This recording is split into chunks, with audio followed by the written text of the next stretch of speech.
Hello guys, welcome to my YouTube channel group sky. So ఈరోజు నేను ఏం చేస్తానంటే ఏపీ హిస్టరీ అనేది ఎలా చదవాలి, మీ టార్గెట్ అనేది ఏపీ హిస్టరీలో ఎలా ఉండాలి అనేది దాని గురించి మీకు కొంత ఎక్స్ప్లెయిన్ చేస్తాను అనమాట. అంటే కొంతమందికి ఏంటంటే డౌట్ కూడా ఎక్కడి నుంచి ఎన్ని క్వశ్చన్స్ వస్తాయి, ఎట్లా ఏంటి అనేది. సో ఇలాగే వస్తాయి అనేది అలా కాదు, ఇలాగ రావచ్చు అని ఒక అభిప్రాయం అనమాట. ఓకేనా. సో ఈరోజు ఏం చేస్తానంటే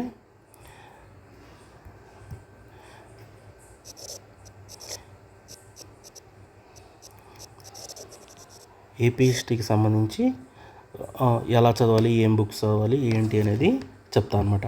ఓకేనా. సో మనకి సిలబస్ ఇది. ఓకే. సో మెయిన్గా ఏంటంటే మనకి first unit, second unit, third unit, ఈ మూడు బాగా పెద్దవి అనమాట. ఓకేనా. ఈ మూడు బాగా పెద్ద యూనిట్లు ఎక్కువ ఉంటుంది. ఫిఫ్త్ అన్నిటికంటే చిన్నది, నెక్స్ట్ ఫోర్త్ యూనిట్ ఉంటుంది, నెక్స్ట్ ఫిఫ్త్ యూనిట్ ఉంటుంది అనమాట. ఓకేనా. సో ఇది ఫస్ట్ యూనిట్ అనుకోండి, ఇది సెకండ్ యూనిట్ అనుకోండి, third unit, fourth unit, fifth unit. So మీరేం చేయాలి, మీ మీ ఐడియా ఎలా ఉండాలి అంటే మెయిన్ ఏమేంటి, ఫైనల్గా మీ మెయిన్ ఏమేంటి, మీరు ఏమైనా చేయండి. మీరు ఎవరి క్లాసెస్ అయినా చూడండి, లేదంటే టెక్స్ట్ బుక్ చదవండి, లేదంటే ఓన్ ప్రిపరేషన్ చేయండి, నోట్స్ రాసుకోండి, బిట్స్ ప్రాక్టీస్ చేయండి, ఏదైనా చేయండి. అంతిమంగా మీరు అక్కడ ఎగ్జామ్లో వచ్చిన మీకు 75 మార్క్స్కి వస్తాయి కదా బిట్స్, ఆ 75 మార్క్స్ బిట్స్ అనేది మీరు అటెంప్ట్ చేయగలగాలన్నమాట బాగా. ఓకేనా. అది దృష్టిలో ఉంచుకోండి. ఎప్పుడు ఒకటి చదువుతుంటే ఇది మనకి ఎగ్జామ్లో ఎలా వస్తుంది అనేది అది మీకు మైండ్లో ఐడియా ఉండాలన్నమాట. ఓకేనా. సో దీనికి మీరేం చేయాలి, నేను అనుకోవడం ఏంటంటే మెయిన్ టాపిక్ల నుంచి ఎక్కువ బిట్స్ వస్తాయి. మీరేంటంటే అన్నీ గందరగోళంగా చదువుకోకుండా మెయిన్ టాపిక్స్ ఎక్కువ కాన్సన్ట్రేషన్ చేయండి. అంటే మిగిలిన వదిలిపెట్టండి అని చెప్పను. మీరు కనుక మెయిన్ టాపిక్స్ కనుక మీరు బాగా చదివితే మీకేంటంటే ఎక్కువ మార్క్స్ అక్కడి నుంచే వస్తాయి, స్కోర్ చేయడానికి ఎక్కువ ఛాన్స్ ఉంటుంది అన్నమాట. ఆ టాపిక్స్ ఏంటంటే మీరు బాగా చదువుకోండి. సో మనకేంటంటే ఈ 1, 2, ఈ 1, ఈ 2, ఈ దీంట్లో నుంచే ఇక్కడే మనకి సగం సిలబస్ ఉంటుంది, 3, 4, 5 సగం సిలబస్ ఉంటుంది. నేను అనుకోవడం 75 మార్క్స్కి ఇస్తే దీంట్లో నుంచి ఒక 30 to 35 వస్తాయి, మిగిలినవి ఈ 3, 4, 5 నుంచి వస్తాయి. ఓకేనా. ఒక 35 దాకానే ఇక్కడ రావచ్చు అనుకుంటున్నాను నేను. ఈ 2 యూనిట్స్ నుంచి 35 దాకా రావచ్చు, మిగిలిన 40 మార్క్స్ అనేది ఇక్కడ రావచ్చు అనుకుంటున్నాను అనమాట. ఓకేనా. ఈ 3 యూనిట్స్ నుంచి 40 వస్తాయి, ఈ రెండింటి నుంచి 40 వస్తాయి. దీంట్లో కూడా మెయిన్గా మనకి 4 పిల్లర్స్ లాగా మనకి మెయిన్గా ఇక్కడ ఏమని చెప్పారు, ప్రీ హిస్టారిక్ కల్చర్స్లో దీంట్లో 1 నుంచి 2 బిట్స్ పడతాయి. మెయిన్గా మీరు ఏంటంటే కాన్సన్ట్రేట్ చేసేది శాతవాహనాస్ కాన్సన్ట్రేట్ చేయండి. అటు రివిజన్ అప్పుడు కానీ చేపడేప్పుడు కానీ మెయిన్గా ఉన్నాయి కదా ఇప్పుడు శాతవాహనాసు, ఇక్ష్వాకులు. ఓకేనా. నెక్స్ట్ విష్ణుకుండనీలు అని చెప్పాడు, ఇది కూడా చదవాలి. మెయిన్గా ఈస్టర్న్ చాళుక్యాస్ ఆఫ్ వెంగి. ఆంధ్రచోళస్ చెప్పారు, ఆంధ్రచోళస్ నుంచి తక్కువ బిట్లు వస్తాయి, చిన్నదే అనమాట. తెలుగు చోళ్ళు అంత గజిబిజిగా ఉంటుంది. మీరు మెయిన్గా కాన్సన్ట్రేట్ చేయాల్సింది ఎక్కడంటే ఇది శాతవాహనాస్ మీద బాగా కాన్సన్ట్రేట్ చేయండి, ఒక టాపిక్.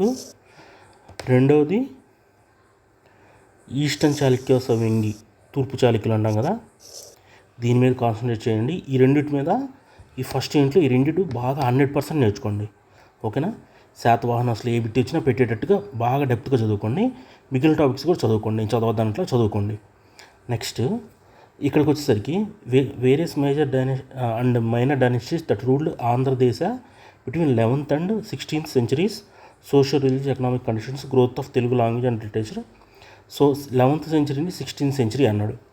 మీకు ఇక్కడ ఏమేమి వస్తాయి అంటే మనకి మెయిన్గా కాకతీయాస్, విజయనగర,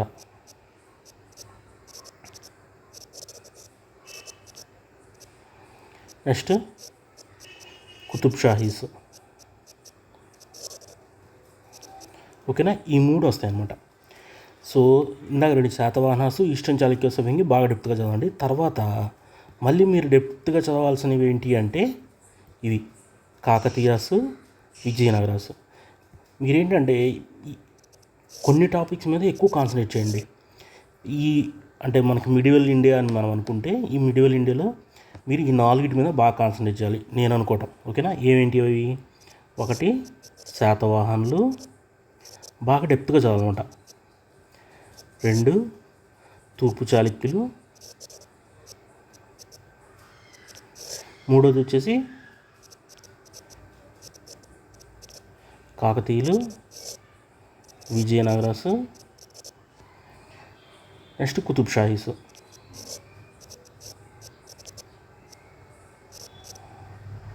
ఓకేనా? ఈ 5 మాత్రం మీరు బాగా డెప్త్గా చదవండి. మిగిలినవి అంటే మనకి శాతవాహన అనంతయోగం అని వస్తుంది కదా, అవి కానీ మిగిలినవి కానీ కొంచెం అంటే టైంని బట్టి, మీకు మొత్తం టైం ఉందనుకోండి బాగా చదువుకోండి. మనకి ఏంటంటే ఏపీ హిస్టరీలోనే మనకి మంచి మార్క్స్ రావడానికి ఛాన్స్ ఉంటుంది. పేపర్ టఫ్గా ఇస్తే మనకి 60 to 65 మార్క్స్ వచ్చిందంటే మనకు డిసైడ్ చేస్తుంది అనమాట జాబు. అర్థమైందా? కాబట్టి దీన్ని మాత్రం బాగా చదువుకోండి. ఓకే? ఈ ఏన్షియంట్ మిడివల్లో మీరు చేయాల్సింది ఇది. దీంట్లో కూడా ఈ రాజుల గురించి ఎవరి తర్వాత ఎవరు వచ్చారు ఇట్లాంటివి కాకుండా తర్వాత అంటే మనకి ఇది అయిపోయిన తర్వాత మెయిన్గా వస్తాయి చూడండి, socio religious and economic conditions అని. అంటే సాంఘిక పరిపాలనా విధానం, సాంఘిక విధానం, అంటే అక్కడ కల్చర్ ఎలా ఉంది, లిటరేచర్ ఎలా ఉంది, టెంపుల్స్ ఎలా ఉన్నాయి, art and architecture, literature, books గురించి కానీ, పండితుల గురించి కానీ, వీటి గురించి ఎక్కువ బిట్స్ పడుతున్నాయి. మీరు కనుక ప్రీవియస్ బుక్ నేను చెప్పాను కదా ఒకటి, మన టెలిగ్రామ్ గ్రూప్లో పోస్ట్ చేశాను కదా, ప్రీవియస్ బిట్స్ టాపిక్ వైజ్ ఉంది. ఆ బుక్లో కానీ మీరు చూస్తే గ్రూప్ 2కి సంబంధించిన మిగిలిన ఎగ్జామ్స్ సంబంధించిన మనకేంటంటే ఆ తర్వాత సోషల్ రిలీజియస్ ఆస్పెక్ట్స్ నుండి బాగా బిట్స్ అడుగుతున్నాడు అనమాట. ఓకేనా? కాబట్టి మీరు అవి కాన్సన్ట్రేట్ చేయండి. ఇప్పుడు శాతవాహనులు ఎవరు ఉంటారు, ఎవరు అది చదువుకోండి. కాకపోతే తర్వాత ఇస్తారు కదా, అంత రాజుల గురించి అయిపోయిన తర్వాత పరిపాలనా విధానం ఎలా ఉంది, వీళ్ళ సైనిక వ్యవస్థ ఎలా ఉంది, రాజకీయ వ్యవస్థ ఎలా ఉంది, వ్యవసాయం ఎలా ఉంది, అవి బాగా చదువుకోండి. ఈ రాజులన్నింటిలో అవి బాగా ఇంకా డెప్త్గా చదువుకోండి. అక్కడ ఏంటంటే మనకు కొత్త కొత్త పదాలు తగులుతాయి అనమాట. ఈ కోలిక శ్రేణి అంటే ఏంది, ఈ శ్రేణులు అంటే ఏమిటి, ఇక్కడ ఎంత ఇచ్చేవాళ్ళు, ఏ శాసనాల్లో ఉన్నాయి, ఇవి బాగా పడుతున్నాయి అనమాట. ఓకేనా? మనకేంటంటే ఈ సిలబస్ దానిలో పడి బిట్స్ని చదవటం, దాన్ని అనలైజ్ చేయటం మనకి టైం ఉండదన్నమాట. కాబట్టి ఖచ్చితంగా ఆ బిట్స్ చెక్ చేసుకుంటూ చదువుకుంటూ ఎక్కువసార్లు రివిజన్ చేయడానికి ట్రై చేయండి. నెక్స్ట్ మోడర్న్ ఇండియా కూడా అదే. మోడర్న్ ఇండియా కూడా మనకి మోడర్న్ ఇండియా అంటే మనకి ఇక్కడ ఇది చెప్పినట్టు ఇట్లా ఎక్కడ చెప్పలేం. Advent of Europeans, trade centres, Andhra under company rule ఎలా ఉంది, 1857 రివోల్ట్, ఆ ఇంపాక్ట్ ఆంధ్రదేశం మీద ఎలా ఉంది, బ్రిటిష్ రూల్ ఎలా ఉంది, socio culture availing, justice party మీద బిట్టుబడుతుంది రెగ్యులర్గా, సెల్ఫ్ రెస్పెక్ట్ మూవ్మెంట్ అంటారు దాన్నే. సో ఈ నేషనలిస్ట్ మూవ్మెంట్ అనేది ఎలా స్టార్ట్ అయింది 1885 నుంచి 1947 దాకా. సో సోషలిస్ట్, కమ్యూనిస్టు, యాంటీ జమీందారీ మూమెంట్స్, కిసాన్ మూమెంట్స్, ఇవన్నీ అనమాట. నేషనలిస్ట్ పోయిటరీ, రెవల్యూషనరీ లిటరేచరు, నాటక సంస్థలు, ఓపెన్ పార్టిసిపేషన్ అనమాట. ఓకేనా? ఇది నెక్స్ట్ ఆంధ్ర మూమెంట్. 4th యూనిట్కి వచ్చేకి ఆంధ్ర మూమెంట్ వచ్చింది. రోల్ ఆఫ్ ఆంధ్ర మహాసభలు ఏవేవి ఎక్కడెక్కడ జరిగినాయి, దేంట్లో ఎవరు అధ్యక్షులుగా ఉన్నారు. ఓకేనా? ఏదైనా ఇంపార్టెంట్ నీకు తగులుతాయి అనమాట. ఓకేనా? మీకు ఏదైనా కావాలంటే రివిజన్ క్లాస్లో ఒక 10 minutes ఏదైనా చెప్పడానికి ట్రై చేస్తాను, మనకి ఏదైనా టైం దొరికితే. ఓకేనా? అవి చూసుకోండి జాగ్రత్తగా. Events leading to formation of Andhra state ఎలా ఫామ్ అయింది, ఎట్లా జరిగాయి, role of press and news papers, role of library movement, folk and tribal culture. ఓకేనా? Next events leading to the formation of Andhra Pradesh state, Visalaandhra movement, state reorganisation commission, recommendations, gentlemen's agreement 1956 to 2014 అనమాట. ఇక్కడ ఎట్లా జరిగినాయి ఇవన్నీ అనమాట మనకి. ఓకేనా? దీంట్లో ఏంటంటే మెయిన్గా మీకు రెగ్యులర్గా ఎక్కడెక్కడ బిట్స్ మాట్లాడండి. ఈ 2 యూనిట్లో ఇంతవరకు చెప్పిన దాంట్లో వీటిలో బిట్లు పడుతున్నాయి. వీటిలో ఏంటంటే మనకి అడ్వెంట్ ఆఫ్ యూరోపియన్స్లో బిట్టు పడుతుంది, జస్టిస్ పార్టీ మీద బిట్టు పడుతుంది. సో ఎలా జరిగింది అంటే ఈ కమ్యూనిస్టు, సోషలిస్టులు వీటిలో నేమ్స్ గురించి కానీ వాటి గురించి బిట్లు పడుతున్నాయి అనమాట. ఓకేనా? మెయిన్గా నెక్స్ట్ ఆంధ్ర మహాసభల నుంచి బిట్లు పడుతున్నాయి, న్యూస్ పేపర్ గురించి ఇస్తారు. ఓకేనా? నెక్స్ట్ ఈ శ్రీబాగ్ ఒప్పందము, ఓకేనా, జెంటిల్మెన్స్ అగ్రిమెంట్ ఎప్పుడు జరిగినాయి అని కానీ, దాంట్లో ఎవరెవరు ఉన్నారు కానీ అవి ఇంకా డ్యామ్ షూర్ అనమాట. బిట్లు రెగ్యులర్గా పడుతూ ఉండే బిట్లు అనమాట అవి. ఓకేనా? అట్లాంటివి బాగా చూసుకోండి. ఓకేనా? ఇది సో ఇట్లా కానీ మీరు కొంచెం మెయిన్ టాపిక్స్ ఎక్కువ కాన్సన్ట్రేట్ చేయండి. ఓకేనా? అండ్ మెయిన్గా మీరు ఏం చేయాల్సింది ఫైనల్గా మనకి మార్క్స్ ఎక్కువ ఎలా గెయిన్ చేయాలి, ఏ బుక్ అయినా చదవండి, ఏమైనా చదవండి, బిట్స్ ఎలా మీరు ఏం చేయగలగాలో అది చూసుకోండి. ఓకేనా? ఇప్పుడు బుక్ దగ్గరికి వచ్చేలాగే అసలు ఎట్లా ప్రిపేర్ అవ్వాలి. ఓకేనా? ఎట్లా ప్రిపేర్ అవ్వాలి, ఏపీఎస్టీకి వచ్చేసరికి ఎలా ప్రిపేర్ అవ్వాలి.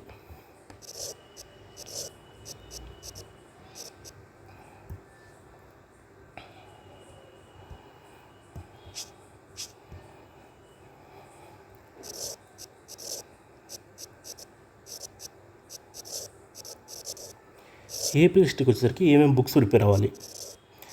సో మీకు ఆల్రెడీ తెలుసు మన క్లాసెస్ 600కి వస్తున్నాయి. 600 ఉంది ఇప్పుడు. దాంట్లో అన్ని క్లాసెస్ చెప్పాము. మనం చెప్పింది దేంట్లో నుంచి అంటే బిఎస్ఎల్ హనుమంతరావు నుంచి చెప్పాము,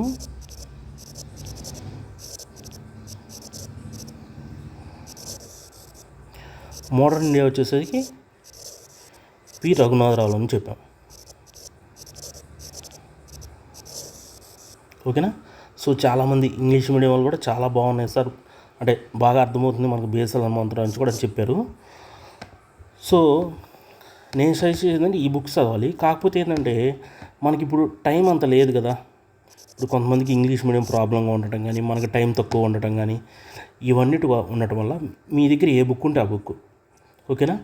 సో మీకు ఒకలా అంటే బేసిక్ ఐడియా కూడా లేదు, మనం అంటే మీకు బేసిక్ ఐడియా కూడా లేదు, మనకి ఏదైనా క్లాసులు తీసుకుంటే బాగుంటాయి అంటే ఎవరి క్లాసులు అని తీసుకోండి, లేదంటే మన క్లాస్ కూడా డిస్క్రిప్షన్ లింక్లో ఉంటుంది.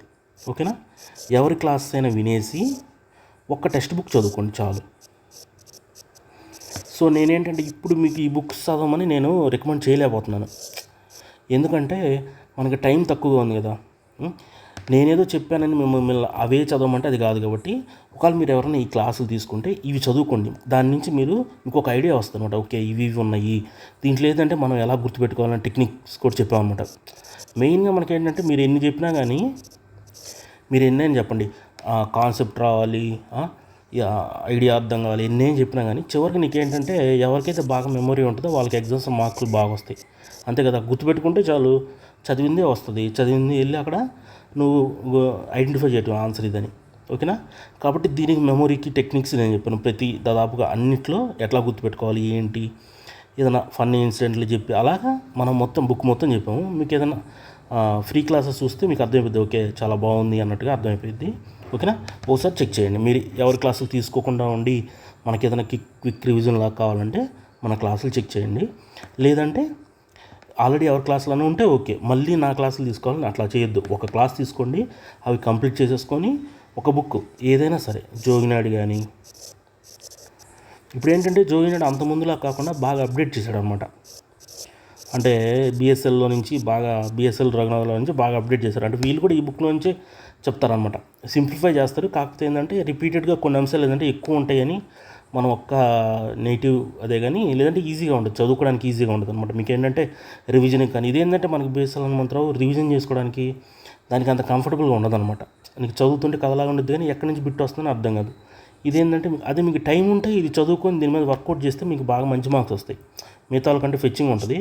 కాకపోతే ఇప్పుడు మనకి టైం కన్స్ట్రెంట్ ఉంది కాబట్టి జోగినాల్ లాంటి బుక్ ఏదైనా తీసుకొని మీరు చదువుకోండి. ఓకేనా. సో నేను చెప్పిన టాపిక్స్ చదువుకోండి. ఎవరన్నా క్లాసెస్ చూస్తే బాగుంటుంది అనుకుంటే మన క్లాసెస్ ఒకసారి చెక్ చేయండి, ఫ్రీ వీడియోస్ ఉంటాయి, ఒకసారి చూడండి.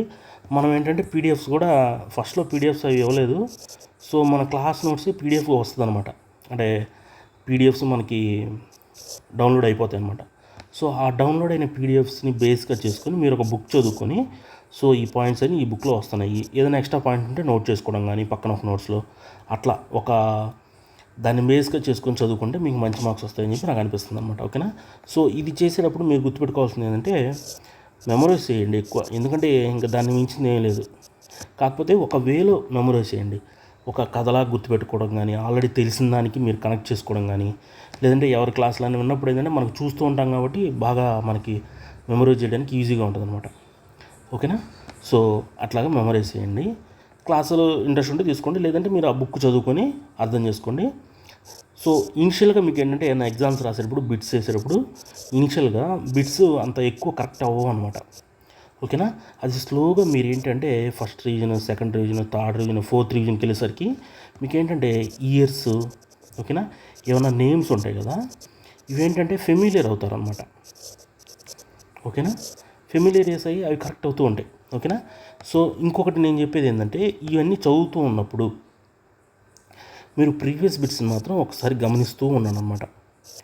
సో ప్రీవియస్ బిట్స్ ఏంటంటే మనకు ఒక గైడింగ్ లాగా అనమాట. ఆల్రెడీ ఏ బుక్ కొనాలని నేను చెప్పాను, ఎందుకంటే నేను చెప్పిన బుక్లో దాంట్లో ఏంటంటే టాపిక్ వైజ్ బిట్స్ ఉన్నాయి. అంటే మనకేంటంటే పేపర్స్ డైరెక్ట్గా ఒక పేపర్ మొత్తం ఇచ్చేస్తే మనకు ఒకటి చదువుతున్నప్పుడు ఒకటి అర్థం కాదు. కాబట్టి ఈ టాపిక్ వైజ్ బిట్ బ్యాంక్ కానీ మీరు చూసారనుకోండి, దాంట్లో మీరేంటంటే ఒక శాతవాహనాలు చదివారనుకోండి, కంప్లీట్ అయ్యామంటే దాంట్లో బిట్స్ అన్నీ చూడండి. ఇప్పుడు నేను కావాలంటే లింక్ ఒకసారి నేను టెలిగ్రామ్లో ఇస్తాను. బిట్స్ చూసారనుకోండి, దాంట్లో ఏంటంటే మనకి 2019, 2017 బిట్స్ ఇచ్చారు, 2011 అంటే గ్రూప్ 2కి సంబంధించి 2012 ఇచ్చారు, ఇవన్నీ ఇచ్చారు. ఇంకా వేరే టీఎస్పీఎస్సీ ఎగ్జామ్స్ ఇచ్చారు, ఇంకా వేరే పంచాయతీ సెక్రటరీ ఇచ్చారు, గ్రూప్ 1 ఇచ్చారు, రీసెంట్గా జరిగిన 2024లో ఇచ్చారు, ఇవన్నీ ఇచ్చారనమాట. సో శాతవాహనాలకు వెళ్ళేసి ఈ బిట్స్ అన్నీ చూడగానే మీకు ఓకే ఇట్లా వస్తున్నాయి బిట్స్. సో మీరు చదవకముందు చూసినా కానీ ఒక ఐడియా వస్తుందన్నమాట, ఎక్కడెక్కడ ఎక్కువ పడుతున్నాయి బిట్లు అనేది నేను ఒకసారి చెప్పాను వీడియోలో. సో ఒకసారి ఇట్లా చూసుకోండి మీరు, ఓకేనా? ఒకసారి చూసుకొని ప్రిపేర్ అవ్వండి. ఓకే, బిట్స్ని ఎట్లా ఏం చేసుకొని మనకేంటంటే ఇంపార్టెంట్ బిట్స్ అని ఎట్లా వస్తాయంటే రెగ్యులర్గా వస్తుంటాయి. ఇప్పుడు ప్రీవియస్ బిట్లోంచి కొన్ని బిట్లు మళ్ళీ తగులుతుంటాయి ఆ ఏరియాలో నుంచి. ఇప్పుడు ఒక ఏరియా నుంచి బిట్ వచ్చిందంటే ఆ చుట్టుపక్కల మీకు రెగ్యులర్గా బిట్లు పడుతుంటాయి అన్నమాట, ఆ టాపిక్కి సంబంధించి కానీ అట్లాగే పడుతుంటాయి అన్నమాట. కాబట్టి ఇంపార్టెంట్ ఏరియాస్ని ఎక్కువ స్ట్రెస్ చేస్తూ మిగతాయి కూడా చదువుకుంటూ ఏపీ హిస్టరీ చదువుకోవడానికి చూడండి. ఓకేనా? ఇట్లా చదువుకోండి. బుక్ అయితే ఏదో ఒకటే తీసుకుని దాన్నే చదవండి, ఎందుకంటే ఇప్పుడు టైం తక్కువ ఉంటుంది కాబట్టి నెంబర్ ఆఫ్ టైమ్స్ రివిజన్ చేయటం, మెమరైజ్ చేసుకుంటే వెళ్ళటం. ఫస్ట్లో ఇనిషియల్గా మిస్టేక్స్ పోతుంటాయి, ఏం చదవలేకపోతున్నాము, మనం చదివినా కానీ బిట్స్ కరెక్ట్ అవ్వట్లేదు ఏంటి అని అనిపిస్తుంటుంది. అదేంటంటే అందరికీ ఉండేది, ఓకేనా? కాబట్టి అది కామనే. కాకపోతే ఏంటంటే మీకు ఎండ్కి వెళ్ళేసరికి, ఓకేనా, మీరు ఇట్లా ఈ జర్నీ ఇట్లా ఈ 120 days bits previous bits check చేసుకుంటూ, ఓకేనా, రివిజన్ చేసుకుంటూ ఏమన్నా టాపిక్ వైజ్ టెస్టులు రాసుకుంటూ, ఒకవేళ టాపిక్ వైజ్ టెస్టులు లేవు అనుకోండి మీ దగ్గర, ఒక బుక్ బిట్ బ్యాంక్ ఏదో ఒకటి తీసుకోండి, ఆ బిట్ బ్యాంక్లోనే ప్రాక్టీస్ చేసుకుంటూ ఉండండి. ఓకేనా? చేసుకుంటూ ఇట్లా ముందుకెళ్తుంటే మీరు ఈ ఫైనల్ మనకి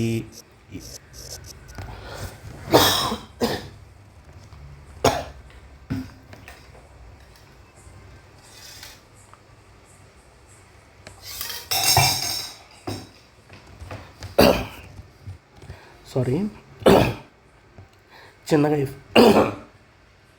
ఈ ఫైనల్కి వెళ్ళేసరికి అక్టోబర్ నవంబర్కి